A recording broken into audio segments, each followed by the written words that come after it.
محترم ناظرین، روئے زمین کا کائنات کا جو ایک سسٹم اور نظام ہے، یہ بدھا جو نظام چل رہا ہے، جو سسٹم چل رہا ہے، یہ بتا رہا ہے کہ کائنات کا کریٹر ایک ہے، کائنات کا سسٹینر ایک ہے، کائنات کا چلانے والا ایک ہے۔ اگر ایک سے زیادہ اس کائنات کے مدبر اور اس کائنات کو چلانے والے ہوتے تو کائنات کے سسٹم میں اتنا توازن کبھی نہیں ہو سکتا تھا۔ اس کے بعد آیت نمبر 30 میں اللہ نے ایک بات یہ ارشاد فرمائی کہ اولم یر الذین کفروا ان السماوات والارض کانتا رتقا ففتقناہما، کیا یہ کافر نہیں دیکھتے کہ آسمان اور زمین یہ دونوں جوائنٹ تھے، کانتا رتقا یہ دونوں ملے ہوئے تھے، ففتقناہما ہم نے ان دونوں کو الگ کیا، وجعلنا من الماء کل شیء حی اور ہم نے پانی سے ہر جاندار کو پیدا کیا۔ اس آیت میں دو قابل غور باتیں ہیں۔ پہلی بات تو یہ کہ زمین و آسمان دونوں جوائنٹ تھے، اللہ نے بعد میں ان کو سپریٹ کیا۔ 1965 میں ماہر فلکیات ایرنو پینزیاس اور رابرٹ ولسن نے اس نظریے کی تصدیق کی، جس کو بگ بینگ تھیوری کہا جاتا ہے، اور ان کے نظریے کے مطابق یہ جو کائنات ہے یہ ایک دھماکے سے وجود میں آئی، ایک دھماکہ ہوا اور پھر زمین و آسمان یہ دونوں الگ ہوئے۔ لیکن یہ دھماکہ کیسے ہوا اور اس کے پیچھے کون سی ہستی تھی، سائنس خاموش ہے۔ قرآن جواب دے رہا ہے کہ یہ جو بگ بینگ ہوا یہ اللہ کے حکم سے ہوا اور اللہ نے زمین و آسمان کو جدا کیا، کانتا رتقا ففتقناہما۔ اور دوسری بات جو قابل غور ہے وہ اس آیت میں کہ ہر جاندار کی تخلیق میں پانی کا رول ضرور کہیں نہ کہیں ہے، وجعلنا من الماء کل شیء حی، ہم نے پانی سے ہر جاندار کو پیدا کیا، افلا یؤمنون، کیا یہ ایمان نہیں لاتے؟ اس کے بعد آیت نمبر 23 میں ایک بات یہ ارشاد فرمائی گئی کہ لا یسأل عما یفعل لا یسأل عما یفعل وهم یسألون، اللہ تعالیٰ اپنے اعمال اور اپنے فعل کے لیے اس سے پوچھ گچھ نہیں ہوتی، اللہ تعالیٰ کسی کو جواب دہ نہیں ہے۔ لوگوں سے پوچھا جاتا ہے، انسانوں سے پوچھا جائے گا، اللہ کسی کے آگے جواب دہ نہیں ہے۔ بہت سارے لوگ تقدیر پر اعتراض کرتے ہیں، اللہ نے ایسا کیوں کیا، اللہ نے ویسا کیوں کیا، تقدیر میں ہمارے لکھا تھا تو یہ ایسا کیوں ہو گیا، ویسا کیوں ہو گیا۔ ان سارے شبہات کا جواب اس ایک آیت میں موجود ہے، اس ایک آیت کے اندر، اس ایک جملے کے اندر موجود ہے، لا یسأل عما یفعل وهم یسألون، کہ اللہ تعالیٰ سے اس کے کسی عمل کے بارے میں نہیں پوچھا جائے گا، بندوں سے پوچھا جائے گا، مخلوق سے پوچھا جائے گا۔ ہم اللہ کی مخلوق ہیں، اللہ کے بندے ہیں، ہمیں جواب دینا ہے، اللہ کو جواب نہیں دینا ہے۔ اس کے بعد آیت نمبر 35 میں اللہ نے ایک بات ارشاد فرمائی کہ خیر کے اندر بھی فتنہ ہوتا ہے، فرمایا وَنَبْلُوكُمْ بِالشَّرِّ وَالْخَيْرِ فِتْنَةً وَإِلَيْنَا تُرْجَعُونَ، ہم تمہیں خیر کے ذریعے بھی آزمائیں گے اور شر کے ذریعے بھی آزمائیں گے اور تمہیں ہمارے ہی پاس لوٹ کر کے آنا ہے۔ یہ مت سمجھیے کہ صرف غربت فتنہ ہوتی ہے، دولت بھی فتنہ ہوتی ہے۔ اللہ تعالیٰ چھین کر کے بھی آزماتا ہے اور دے کر کے بھی آزماتا ہے۔ اللہ تعالیٰ پریشانی کے ذریعے بھی آزماتا ہے اور خوشحالی کے ذریعے بھی آزماتا ہے۔ اللہ بیماری کے ذریعے بھی آزماتا ہے اور شفا یابی کے ذریعے بھی آزماتا ہے۔ وَنَبْلُوكُمْ بِالْخَيْرِ وَالشَّرِّ فِتْنَةً، ہم تمہیں خیر اور شر دونوں کے ذریعے آزمائیں گے۔ اگر آدمی نے خیر کی حالت میں، خوشحالی میں اگر شکر نہیں ادا کیا تو اس فتنے میں اور اس آزمائش میں وہ ناکام ہو جائے گا۔ اس کے بعد آیت نمبر 41 میں 41 میں اللہ تعالیٰ نے اپنے نبی کو تسلی دی، فرمایا وَلَقَدِ اسْتُهْزِئَ بِرُسُلٍ مِّن قَبْلِكَ فَحَاقَ بِالَّذِينَ سَخِرُوا مِنْهُم مَّا كَانُوا بِهِ يَسْتَهْزِئُونَ، اے نبی آپ سے پہلے بھی بہت سارے رسولوں کا مذاق اڑایا گیا، ان کے ساتھ تمسخر ہوا، استہزاء کیا گیا، ان کی کھلی اڑائی گئی۔ فَحَاقَ بِالَّذِينَ سَخِرُوا مِنْهُم، تو مذاق اڑانے والوں کو ان کے مذاق نے گھیر لیا اور اللہ تعالیٰ نے ان کی پکڑ کی۔ تو اے نبی آپ کو مایوس ہونے کی ضرورت نہیں، یہ آپ کے ساتھ کوئی نیا کام نہیں ہو رہا ہے۔ اگر آپ کے ساتھ یہ بدتمیزی کر رہے ہیں، گستاخی کر رہے ہیں، آپ سے پہلے رسولوں کے ساتھ بھی ایسا معاملہ ہوا ہے۔ اس کے بعد آیت نمبر 47 میں اللہ نے قیامت کے دن کے میزان کا تذکرہ کیا، فرمایا وَنَزَعُ الْمَوَازِينَ الْقِسْطَ لِيَوْمِ الْقِيَامَةِ، قیامت کے دن ہم انصاف کا ترازو رکھیں گے، فَلَا تُظْلَمُ نَفْسٌ شَيْئًا، اور قیامت کے دن کسی کے ساتھ ذرہ برابر کوئی ظلم نہیں کیا جائے گا۔ وَإِن كَانَ مِثْقَالَ حَبَّةٍ مِّنْ خَرْدَلٍ أَتَيْنَا بِهَا، اگر ایک رائی کے دانے کے برابر بھی کوئی عمل ہوگا وہ بھی میزان عمل پر لایا جائے گا۔ وَكَفَى بِنَا حَاسِبِينَ، اور حساب لینے کے لیے ہم کافی ہیں۔ اس کے بعد حضرت ابراہیم علیہ الصلاۃ والسلام کا واقعہ بہت تفصیل کے ساتھ آیت نمبر 51 سے لے کر کے آیت نمبر 70 تک اللہ نے بیان کیا۔ اللہ نے فرمایا وَلَقَدْ آتَيْنَا إِبْرَاهِيمَ رُشْدَهُ مِن قَبْلُ وَكُنَّا بِهِ عَالِمِينَ، ہم نے ابراہیم کو ہدایت عطا فرمائی اور ہم ابراہیم کے بارے میں جانتے تھے۔ اذ قال لأبيه وقومه ما هذه التماثيل التي انتم لها عاكفون، جبکہ ابراہیم نے اپنے باپ سے اور اپنی قوم سے کہا کہ یہ پتھر کے بت کیسے ہیں، التی انتم لها عاکفون، جن کے تم پوجا پاٹ میں لگے رہتے ہو اور جن سے تم چپکے رہتے ہو۔ قالوا وجدنا آباءنا لها عابدین، تو قوم کے لوگوں نے کہا کہ ہم نے اپنے باپ دادا کو ان کی عبادت کرتے ہوئے پایا ہے۔ قال لقد کنتم انتم وآباؤکم فی ضلال مبین، حضرت ابراہیم نے کہا کہ تم بھی اور تمہارے باپ دادا بھی سب کے سب کھلی ہوئی گمراہی میں ہو۔ قالوا اجیتنا بالحق، قوم کے لوگوں نے کہا کہ اے ابراہیم کیا تم کوئی واقعی میں سیریس بات لے کر کے آئے ہو، ام انت من اللاعبین، یا مذاق کر رہے ہو۔ قال بل ربکم رب السماوات والارض، ابراہیم علیہ السلام نے کہا تمہارا رب وہ اللہ ہے جو زمین و آسمان کا رب ہے، الذی فطرہن وانا علی ذلک من الشاہدین، جس نے زمین و آسمان کو پیدا کیا ہے اور میں اس پر گواہ ہوں۔ وتاللہ لاکیدن اصنامکم بعد ان تولوا مدبرین، اور ان قریب اللہ کی قسم میں تمہارے بتوں کی خبر لوں گا جب تم یہاں سے چلے جاؤ گے۔ فجعلہم جزازا الا کبیرا لہم، چنانچہ حضرت ابراہیم علیہ السلام نے ان کے سارے بتوں کو توڑ کر کے ریزہ ریزہ کر دیا، الا کبیرا لہم، بڑے والے کو چھوڑ کر کے، لعلہم الیہ یرجعون، تاکہ وہ لوگ اس کی طرف رجوع کریں۔ قالوا من فعل ھذا بآلہتنا، جب قوم کے لوگ آئے اور اپنے بتوں کی درگت دیکھی، کہا کہ ہمارے معبودوں کے ساتھ یہ حال کس نے کیا ہے، انہ لمن الظالمین، بہت بڑا ظالم ہے جس نے بھی یہ کام کیا ہے۔ قالوا سمعنا فتى یذکرہم یقال لہ ابراہیم، تو قوم کے لوگوں نے کہا کہ ایک نوجوان ہے جس کا نام ابراہیم ہے، یہ حرکت اسی کی ہے۔ غور کریں محترم ناظرین کہ ابراہیم علیہ السلام نے جب یہ کارنامہ انجام دیا وہ ایک نوجوان تھے۔ آج افسوس کی بات ہے کہ ہمارا نوجوان کہاں ہے اور کیا کر رہا ہے اور اسے کیا کرنا چاہیے تھا۔ ابراہیم علیہ السلام کو بلایا گیا، قالوا فاتوا به علی اعین الناس، کہا کہ اسے بلاؤ لوگوں کے سامنے، لعلہم یشہدون، تاکہ لوگ بھی دیکھیں اس کا کیا انجام ہوتا ہے۔ قالوا اانت فعلت هذا بآلہتنا یا ابراہیم، کہا کہ اے ابراہیم کیا تم نے ہمارے معبودوں کے ساتھ یہ سلوک کیا ہے؟ قال بل فعلہ کبیرہم ھذا، کہا نہیں میں نے نہیں کیا ہے بلکہ ان کے بڑے نے کیا ہے، بل فعلہ کبیرہم ھذا فاسألوہم ان کانوا ینطقون، اسی سے پوچھو، انہی سے پوچھو اگر یہ بول سکتے ہوں۔ یہاں بظاہر ایسا لگتا ہے کہ ابراہیم علیہ السلام نے جھوٹ بولا، بھئی توڑا تو انہوں نے تھا لیکن وہ کہہ رہے ہیں بڑے والے نے توڑا ہے، تو یہ جھوٹ نہیں ہے محترم ناظرین، یہ بات یاد رکھیں۔ اس کو کہتے ہیں تعریض، اس کو کہتے ہیں توریہ، بات کو گھما دینا، یعنی آدمی جھوٹ بھی نہ بولے اور سامنے والے کو حقیقت بات نہ بتائے، صحیح بات نہ بتائے۔ حضرت ابراہیم علیہ السلام نے یہاں جھوٹ نہیں بولا، ان کا دل میں ان کی مراد یہ تھی کہ ان کے بڑے نے یعنی میں نے توڑا ہے، لیکن ظاہری طور پر ان کو یہ دکھایا کہ اس بڑے والے نے توڑا ہے، کیونکہ مقصد کیا تھا، ان کے سامنے ان مشرکین ان کے معبودان باطلہ کی بے وقاتی اور ان کی اوقات ان کو دکھانا تھا اور ان کے شرک کا رد کرنا تھا۔ تو اس لیے ابراہیم علیہ السلام اگر صاف بول دیتے کہ میں نے توڑا ہے تو وہ مقصد حل نہ ہوتا۔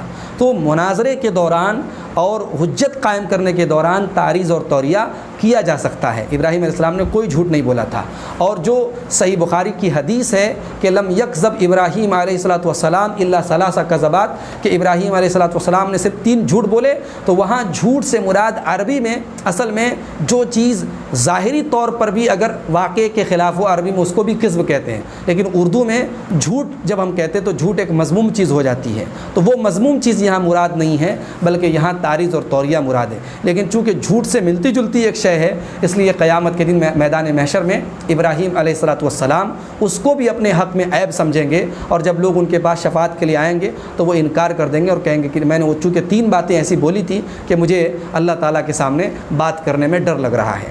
تو محترم ناظرین یہاں ابراہیم علیہ السلام نے کہا کہ انہیں بڑے والے سے پوچھ لو اگر یہ بول سکتے ہوں۔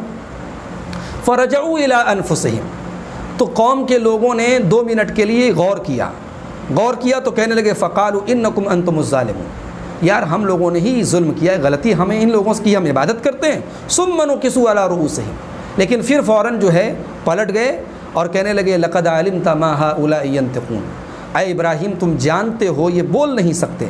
قال افتعبدون من دون اللہ ما لا ينفع شیئا ولا یضرکم، کہا کہ بڑے افسوس کی بات ہے کہ تم ایسے معبودوں کی عبادت کرتے ہو جو نفع اور نقصان کے مالک تو چھوڑو بول نہیں سکتے۔ اف لکم ولما تعبدون من دون اللہ، افسوس ہے تمہارے اوپر اور تمہارے معبودوں کے اوپر۔ افلا تعقلون، کہ تمہارے اندر عقل نہیں ہے۔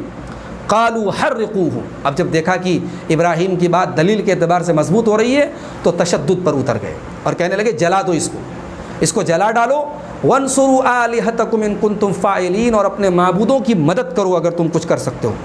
اور ان کے لیے آگ جلائی گئی، اور بڑی ہی خطرناک اور بڑی ہی ہولناک آگ حضرت ابراہیم کے لیے تیار کی گئی اور ان کو آگ میں ڈالا گیا۔ لیکن اللہ تعالیٰ نے اپنے فضل و کرم سے ابراہیم علیہ السلام کو بچایا اور آگ کو ڈائریکٹ مخاطب کیا، قلنا یا نار کونی بردا وسلاما علی ابراہیم، اے آگ تو ٹھنڈی ہو جا اور سلامتی والی ہو جا ابراہیم کے لیے۔ وارادوا بہ کیدا فجعلناہم الاخسرین، ان لوگوں نے ابراہیم کے ساتھ چال چلی لیکن اللہ نے ان کی ساری چال کو ناکام کر دیا۔ اس کے بعد حضرت داؤد اور سلیمان علیہ السلام کا واقعہ آیت نمبر 78 سے لے کر کے 82 تک بیان کیا گیا۔ اللہ نے فرمایا وَدَاؤُدَ وَسُلَيْمَانَ، اور یاد کرو داؤد اور سلیمان، اِذْ يَحْكُمَانِ فِي الْحَرْثِ، جبکہ وہ دونوں فیصلہ کر رہے تھے ایک کھیتی کے بارے میں، اِذْ نَفَشَتْ فِيهِ غَنَمُ الْقَوْمِ، جب اس کھیتی کے اندر دوسرے لوگوں کی بکریوں نے گھس کر کے اس کھیتی کو خراب کر دیا تھا۔ وَكُنَّا لِحُكْمِهِمْ شَاهِدِينَ، اور ہم ان کے فیصلے کے گواہ تھے۔ فَفَهَّمْنَاهَا سُلَيْمَانَ، تو ہم نے اس کے فیصلے کی سمجھ سلیمان کو دی۔ وَكُلًّا آتَيْنَا حُكْمًا وَعِلْمًا، اور ہر ایک کو ہم نے فیصلہ کرنے کی صلاحیت دی تھی اور علم دیا تھا۔ اصل میں حضرت داؤد کے پاس ایک مقدمہ آیا دو لوگوں کا، ایک آدمی کی بکریاں جو ہے وہ دوسرے آدمی کے کھیت میں چلی گئیں اور اس کی کھیتیوں کو کھا کر کے تباہ کر دیا، تہس نہس کر دیا۔ تو دونوں اپنا مقدمہ لے کر کے حضرت داؤد کے پاس پہنچے تو حضرت داؤد نے فیصلہ کیا کہ اس کھیتی والے کی جتنی کھیتیاں برباد ہوئی ہیں اتنی بکریاں بکری والا اپنی اس کے حوالے کرے۔ ظاہر سی بات ہے کہ قانون کے اعتبار سے یہ فیصلہ صحیح تھا، لیکن جب یہ دونوں وہاں سے لوٹنے لگے، واپس آنے لگے، تو ان کی ملاقات حضرت سلیمان سے ہوئی۔ حضرت سلیمان نے کہا کہ میرے والد نے کیا فیصلہ کیا ہے؟ تو انہوں نے بتایا کہ ایسا ایسا فیصلہ کیا ہے۔ انہوں نے کہا کہ میں اس سے بہتر فیصلہ تمہیں بتاتا ہوں، ایک کام کرو، میرا فیصلہ یہ ہے کہ جس کی بکریاں کھیت میں گئی ہیں تو اس کی بکریاں کھیت والے کو دے دی جائیں اور کھیت والے کو اس کی بکریاں دے دی جائیں۔ کھیت والا اس کی بکریوں سے فائدہ اٹھائے، ان کا دودھ وغیرہ دوہے، اور اتنے دنوں تک وہ کھیتی کرنے والا اس میں کھیتی کرے، اور جب اس کی پیداوار اس لیول تک ہو جائے جو بکریوں کے تباہ کرنے کے پہلے ہوئی تھی تو اس کے بعد کھیت والا اپنا کھیت لے لے، بکری والا اپنی بکری لے لے۔ تو اس طریقے کا فیصلہ حضرت سلیمان نے کیا جس میں ایک قسم کی مصالحت تھی اور دونوں کا فائدہ تھا، تو اس فیصلے کو ان دونوں نے قبول کر لیا۔ تو اللہ تعالیٰ نے اس فیصلے کی تعریف کی اور فرمایا فَفَهَّمْنَاهَا سُلَيْمَانَ، ہم نے اس فیصلے کی سمجھ حضرت سلیمان کو دی۔ وَكُلًّا آتَيْنَا حُكْمًا وَعِلْمًا، لیکن ہم نے ہر ایک کو علم بھی دیا تھا اور فیصلے کی صلاحیت بھی تھی۔ وَسَخَّرْنَا مَعَ دَاؤُدَ الْجِبَالَ، اور ہم نے حضرت داؤد کے ساتھ پہاڑوں کو مسخر کر دیا۔ يُسَبِّحْنَ مَعَهُ يُسَبِّحْنَ وَالطَّيْرُ، پہاڑ ان کے ساتھ تسبیح بیان کرتے تھے اور پرندے بھی حضرت داؤد کے ساتھ تسبیح بیان کرتے تھے۔ وَكُنَّا فَاعِلِينَ، اور ہم ہی ایسا کرنے والے ہیں۔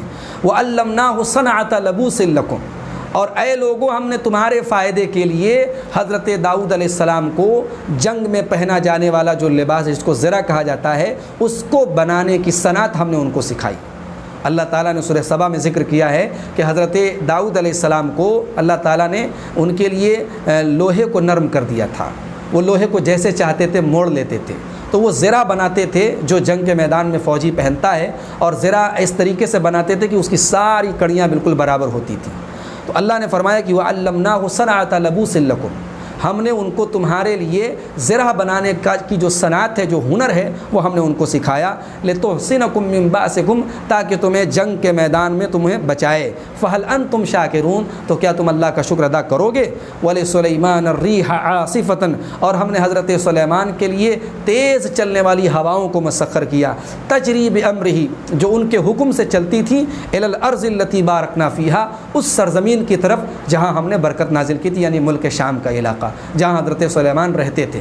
ہوا ان کے کنٹرول میں تھی، جہاں وہ جانا ان کو رہتا تھا، صبح سے شام تک میں وہ 1 مہینے کا سفر طے کر لیتے تھے، اور پھر بڑے آرام سے ہوا ان کو ملک شام میں بیت المقدس میں ان کو پہنچا دیتی تھی۔ وَكُنَّا بِكُلِّ شَيْءٍ عَالِمِينَ، اور ہم ہر شے کو جاننے والے ہیں۔ وَمِنَ الشَّيَاطِينِ مَن يَغُوصُونَ لَهُ وَيَعْمَلُونَ عَمَلًا دُونَ ذَلِكَ وَكُنَّا لَهُمْ حَافِظِينَ، اور بہت سارے سرکش جنات تھے، شیطان تھے، جو ہم نے ان کے کنٹرول میں کر دیے تھے۔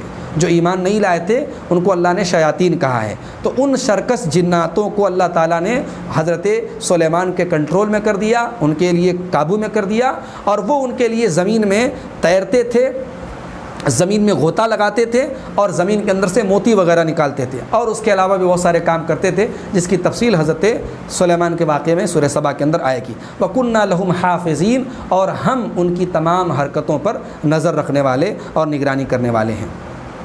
اس کے بعد آیت نمبر 83 اور 84 میں حضرت ایوب علیہ السلام کا واقعہ بیان کیا گیا۔ اللہ نے فرمایا وَأَيُّوبَ إِذْ نَادَىٰ رَبَّهُ، اور یاد کرو ایوب کو جب کہ انہوں نے اپنے رب کو پکارا اور کہا کہ انی مسنی الضر وانت ارحم الراحمین، اے میرے رب مجھے تکلیف پہنچی ہے اور تو رحم کرنے والا ہے۔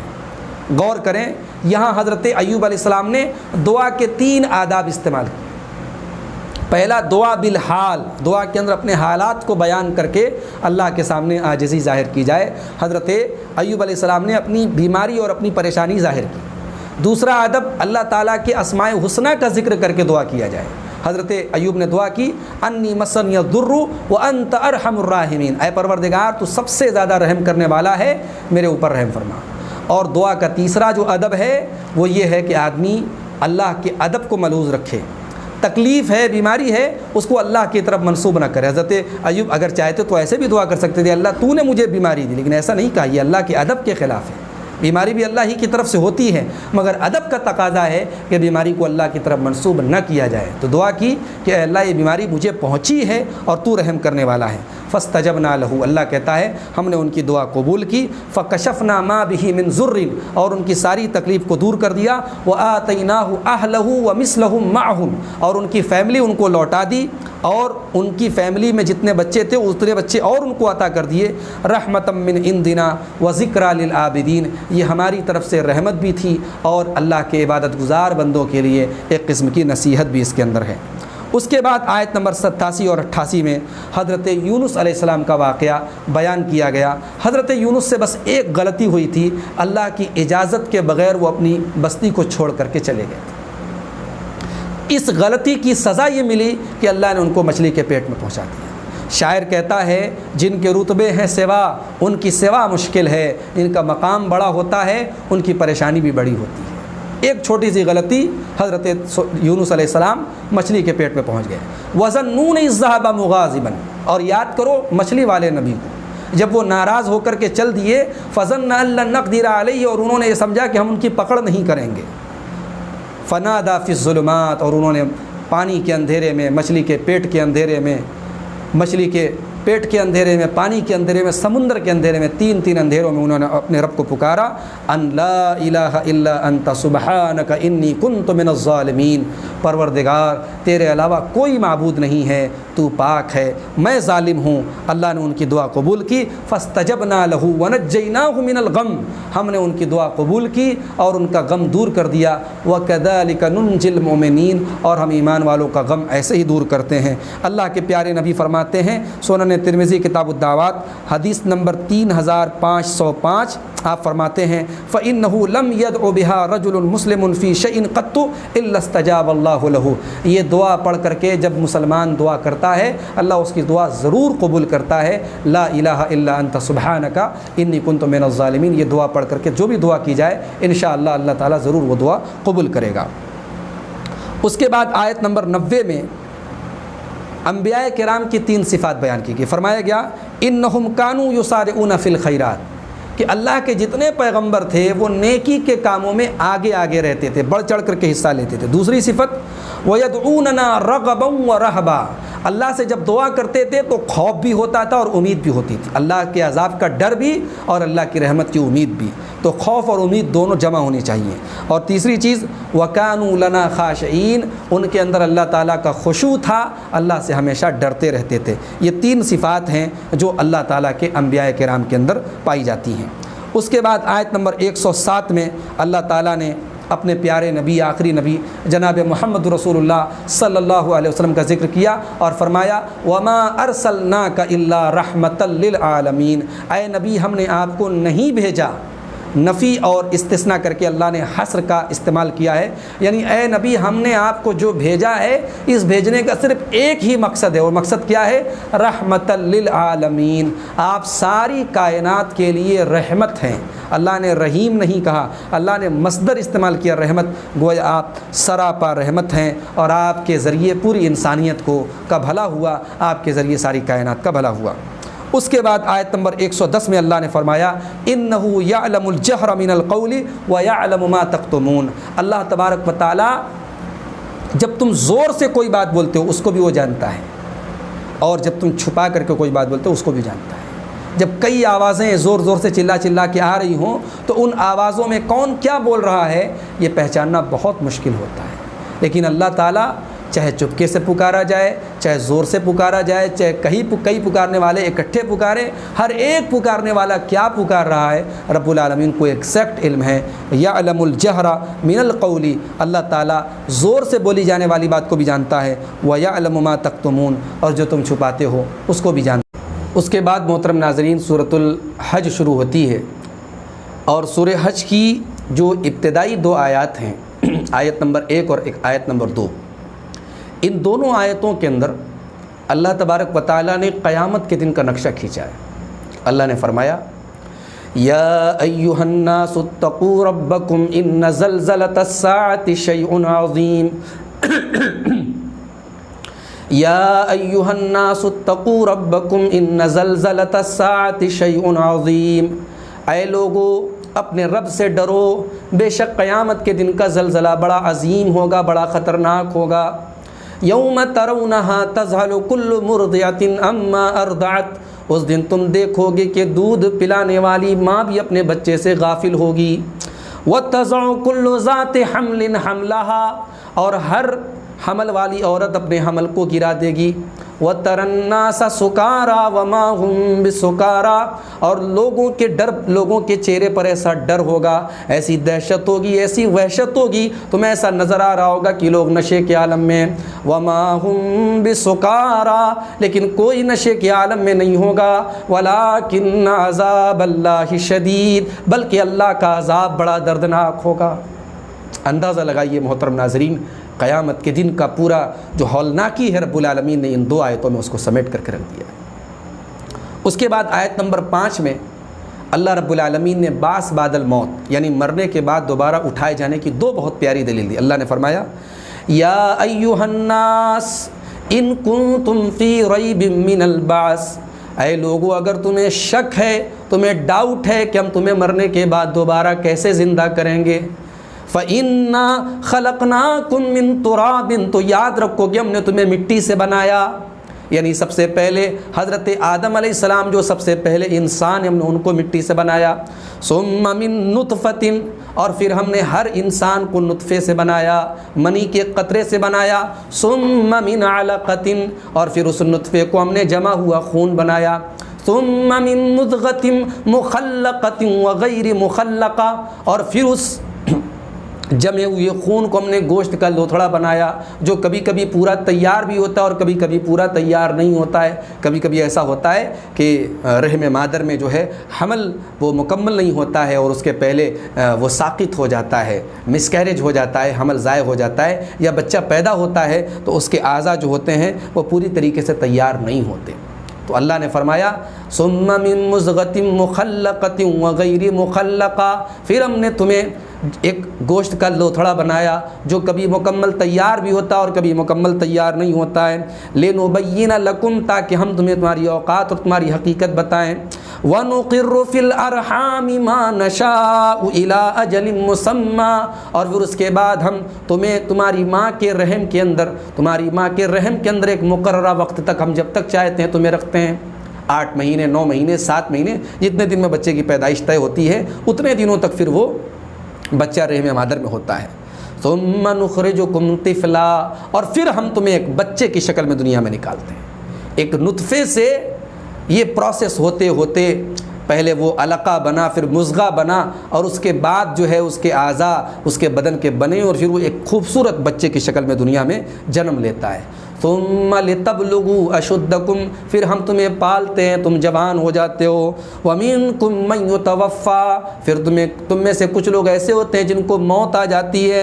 ومنکم من یرد الی ارذل العمر، اور کچھ ایسے ہوتے ہیں جو عمر کا سب سے گھٹیا جو حصہ ہوتا ہے، سب سے خطرناک، سب سے خراب جو پڑاؤ ہوتا ہے، یعنی بالکل بڑھاپے کا جو پڑاؤ ہوتا ہے، اس پڑاؤ تک کچھ لوگوں کو لے کے جایا جاتا ہے۔ یعنی کچھ لوگ جوانی میں چل بستے ہیں، لیکن کچھ لوگوں کو اللہ تعالیٰ اتنی عمر دیتا ہے کہ عمر کا وہ حصہ جو ارذل العمر ہے، عمر کا سب سے گھٹیا حصہ ہے، بڑھاپا کا وہ حصہ جو انسان کو محتاج بنا دیتا ہے دوسروں کو، اس حصے تک انسان پہنچ جاتا ہے۔ لِكَيْ لَا يَعْلَمَ مِن بَعْدِ عِلْمٍ شَيْئًا، تاکہ انسان سب کچھ جاننے کے بعد کچھ نہ جانے۔ یعنی انسان کی یادداشت، انسان کی میموری عمر کے اس پڑاؤ میں کام کرنا بند کر دیتی ہے، پھر انسان بچپن کی طرف لوٹ کے چلا آتا ہے جہاں اس کو کوئی چیز یاد نہیں ہوتی، کوئی چیز اس کو معلوم نہیں ہوتی۔ تو یہ پہلی دلیل ہے بعث بعد الموت کی، کہ جو اللہ تبارک و تعالیٰ، تم کچھ نہیں تھے، تم ایک حقیر سے پانی سے اللہ نے ایک چلتا پھرتا جیتا جاگتا انسان بنایا، پھر تمہارے عمر کے مختلف پروسیس آئے اور تمہیں جوان بنایا، ادھیڑ بنایا، بڑھاپے تک پہنچایا، تو وہ اللہ تبارک و تعالیٰ تمہیں مرنے کے بعد دوبارہ زندہ نہیں کر سکتا؟ جو اتنے پروسیس سے تمہیں گزار سکتا ہے، اس کے لیے مرنے کے بعد تمہیں دوبارہ زندہ کرنا کون سی مشکل بات ہے؟ یہ پہلی دلیل ہے۔ اور دوسری دلیل، وَتَرَى الْأَرْضَ حَامِدَةً فَإِذَا أَنزَلْنَا عَلَيْهَا الْمَاءَ اهْتَزَّتْ، اور تم دیکھتے ہو کہ زمین بے جان پڑی ہے، زمین مرجھائی پڑی ہے، اور جب زمین کے اوپر ہم بارش نازل کرتے ہیں، اہتزت، تو زمین کے اندر حرکت پیدا ہو جاتی ہے، اس زمین کی جو پیداوار ہوتی ہے اس کے اندر حرکت پیدا ہو جاتی ہے، وہ ربط، اور اس کے اندر بڑھوتری پیدا ہونے لگتی ہے، وَأَنبَتَتْ مِن كُلِّ زَوْجٍ بَهِيجٍ، اور پھر اس بارش کے ذریعے زمین سے عمدہ طریقے کی، بہترین طریقے کی نباتات نکلنے لگتی ہیں۔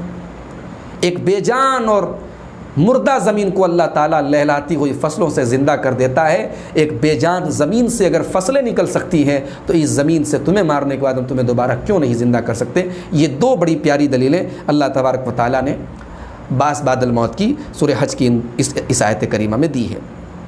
اس کے بعد آیت نمبر 8 میں اللہ نے فرمایا کہ جو اہل باطل ہوتے ہیں وہ بحث تو کرتے ہیں، وہ مناظرہ تو کرتے ہیں، مگر ان کے پاس کوئی دلیل نہیں ہوتی۔ وَمِنَ النَّاسِ مَن يُجَادِلُ فِي اللَّهِ بِغَيْرِ عِلْمٍ وَلَا هُدًى وَلَا كِتَابٍ مُنِيرٍ، اور کچھ ایسے بھی لوگ ہوتے ہیں جو بحث کرتے ہیں، جو مناظرہ کرتے ہیں اللہ کے بارے میں، لیکن ان کے پاس نہ تو کوئی علم ہوتا ہے، نہ ہدایت ہوتی ہے، نہ کوئی روشن کتاب ہوتی ہے، یعنی نہ کوئی عقلی دلیل ہوتی ہے، نہ نقلی دلیل ہوتی ہے، نہ علمی دلیل ہوتی ہے، بغیر دلیل کے ہوائی بات کرتے ہیں۔ ایک دین حق کا ماننے والا ہوائی بات نہیں کرتا۔ اہل باطل کا طریقہ ہے کہ نہ ان کے پاس کوئی علمی دلیل ہوتی ہے، نہ عقلی ہوتی ہے، نہ نقلی دلیل ہوتی ہے۔ اس کے بعد آیت نمبر 11 میں اللہ تعالیٰ نے انسانوں کے اس طبقے کا ذکر کیا جو دین حق کو، سچائی کو اپنے مفادات کے لیے قبول کرتا ہے۔ ہمارا فائدہ ہوگا، ہمارا مفاد ہوگا، تب ہم حق کو قبول کریں گے۔ اللہ نے فرمایا وَمِنَ النَّاسِ مَن يَعْبُدُ اللَّهَ عَلَى حَرْفٍ، کچھ ایسے بھی لوگ ہیں جو کنارے رہ کر کے، کنارے کھڑے ہو کر کے اللہ کی عبادت کرتے ہیں۔ فَإِنْ أَصَابَهُ خَيْرٌ اطْمَأَنَّ بِهِ، اگر ان کے اوپر کوئی بھلائی پہنچتی ہے تب تو اطمینان سے وہ حق پر جمے رہتے ہیں۔ وَإِنْ أَصَابَتْهُ فِتْنَةٌ انقلب عَلَى وَجْهِهِ، اور اگر کوئی آزمائش آتی ہے، کوئی فتنہ آتا ہے، کوئی پریشانی آتی ہے تو اپنے چہرے کے بل وہ پلٹ جاتے ہیں۔ خَسِرَ الدُّنْيَا وَالْآخِرَةَ ذَلِكَ الخسران المبین، ایسا انسان دنیا میں بھی خسارے میں اور آخرت میں بھی خسارے میں، اور اس سے بڑا اور اس سے صاف کوئی خسارہ نہیں ہے۔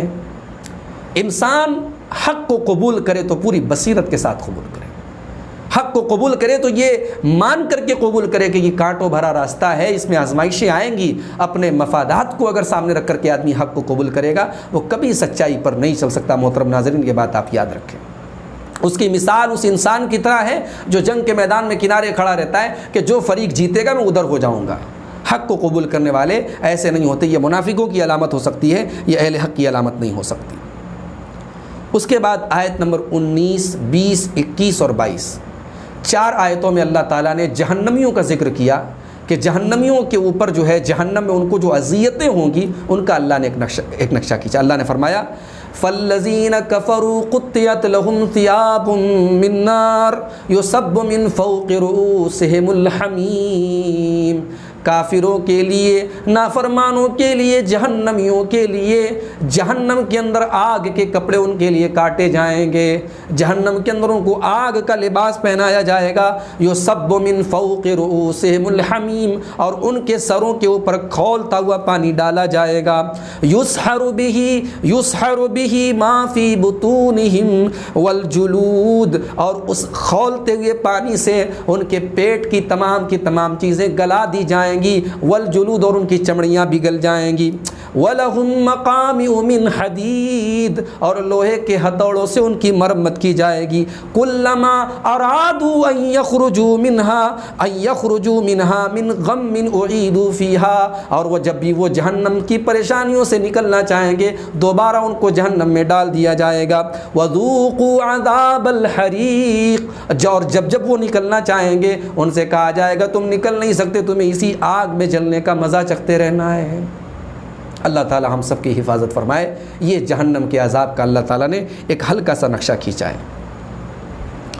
اس کے بعد آیت نمبر 37 میں، آیت نمبر 37 میں اللہ تعالیٰ نے قربانی کا ذکر کیا، وہی قربانی جو ہم پیسہ سے، اپنے مال سے ہم موٹے تازے جانور لاتے اور اللہ کی راہ میں قربان کرتے اور ہم بہت خوش ہوتے ہیں، ہم نے اتنے بکرے اللہ کی راہ میں ذبح کی، اتنے جانور اللہ کی راہ میں ذبح کی۔ قربانی کی روح کیا ہے؟ قربانی کا مقصد کیا ہے؟ What is the purpose of قربانی؟ قربانی کا مقصد کیا ہے؟ اللہ نے فرمایا لَن يَنَالَ اللَّهَ لُحُومُهَا وَلَا دِمَاؤُهَا وَلَكِن يَنَالُهُ التَّقْوَى مِنكُمْ، تمہاری قربانیوں کا نہ تو خون اللہ تعالیٰ کے یہاں پہنچتا ہے، نہ گوشت اللہ کے یہاں پہنچتا ہے، وَلَكِن يَنَالُهُ التَّقْوَى مِنكُمْ، اگر پہنچتا ہے تو تمہاری قربانی کے اندر جو تقویٰ ہوتا ہے، جو اللہ کا ڈر ہوتا ہے، وہ تقویٰ اللہ کے یہاں پہنچتا ہے۔ اس کے بعد سورہ حج کے لاسٹ میں، آخر میں، آیت نمبر 73 اور 74، 73 اور 74 میں اللہ تعالیٰ نے مشرکین کی ایک مثال دی ہے، جو لوگ اللہ کے ساتھ دوسروں کو شریک کرتے، اللہ نے ان کی ایک مثال دی۔ اللہ نے فرمایا یا ایھا الناس ضرب مثل فاستمعوا لہ، اے لوگو تمہارے لیے ایک مثال بیان کی جا رہی ہے، غور سے سنو۔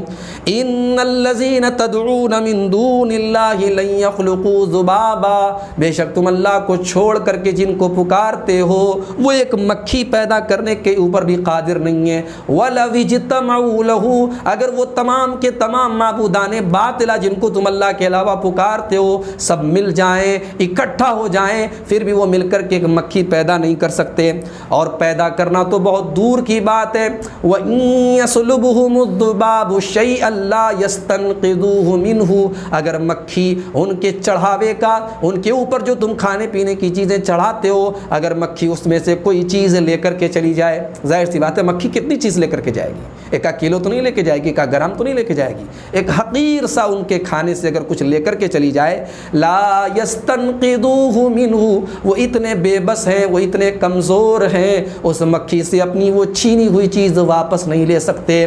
جو تمہارے حاجت روا اور تمہارے مشکل کشا ہونے کا دعویٰ جن کے بارے میں تم کرتے ہو، وہ تو اپنے چڑھاوے کی وہ معمولی سی شیرینی کو بھی مکھی سے واپس لینے کی طاقت نہیں رکھتے۔ مکھی بھی ان سے زیادہ اسٹرانگ ہے، مکھی بھی ان سے زیادہ مضبوط ہے۔ ضعف الطالب والمطلوب، ہو لوگو تم کتنے کمزور ہو کہ کمزور ہی کمزور سے مانگ رہا ہے، طالب بھی کمزور ہے، مطلوب بھی کمزور ہے، عابد بھی کمزور ہے، معبود بھی کمزور ہے، کمزور سے مانگ رہا ہے۔ مانگنا ہے تو اس اللہ سے مانگو جو یہ کہتا ہے یا ایھا الناس انتم الفقراء الی اللہ واللہ هو الغنی الحمید، مانگنا ہے تو اس اللہ سے مانگو جس کی بارگاہ میں دنیا کے سارے اللہ کے بندے فقیر ہیں، محتاج ہیں، جو اکیلا بے نیاز ہے، جو قابل تعریف ہے۔